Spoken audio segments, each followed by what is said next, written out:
Modern Mahjong's here with Sunday's Daily Talk of the Tiles for June 15th, 2025.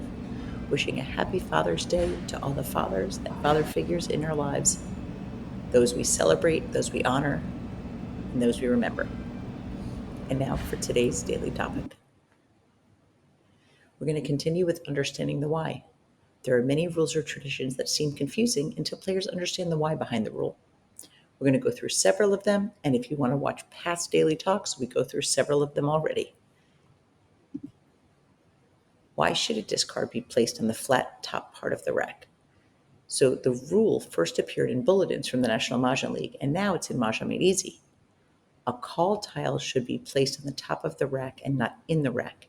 It is preferable to place the call tile on the top of your rack before taking the tiles from your rack to make the exposure. Once a tile is discarded, it should remain seen. So while there's no penalty in that rule that we just discussed, if a player first puts their discard on the sloping part of their rack, the rule appears to be intending to keep a seen tile seen. Otherwise, a player could either mistakenly or purposefully pick up a different discard, then make an exposure or declare Mahjong.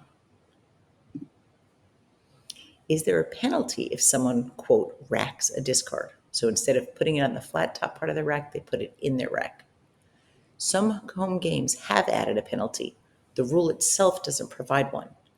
And home games sometimes would agree that a hand would be dead if a player puts the tile in their rack first rather than exposing immediately.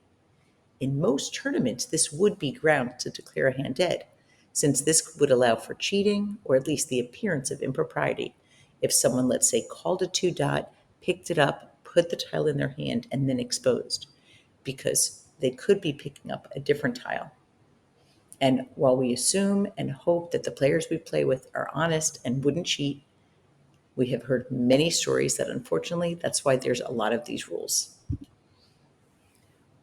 Moving on to our hand of the day, we're in 2468, number 6. It's a pung, 3 2s, a kong, 4 4s, a pung, 3 6s, and then 2 pairs of 8s in the other 2 suits. So this hand is any 3 suits, and the pairs have to be 8s only. So this is a great example of why reading the parentheses is so important, because even though this is a 2468 hand, and usually, sometimes, or usually, it depends on which year, the parentheses often say like even numbers. Here it's specifically 8s only. If you have 2 or 3 of the exposures that you could have here, the 2s, the 4s, and the 6s, you still could be playing hand 2468, number 1. So since this is a hand that requires pairs, if those pairs are otherwise occupied in discards or exposures, backup 2468, number 1 would come in handy. What otherwise would you like to learn? Email us or comment below and let us know. If you have friends and family looking to learn to play, let them know about our class starting June 23rd. It's 4 classes online, but you have a full month if you register to watch the replay.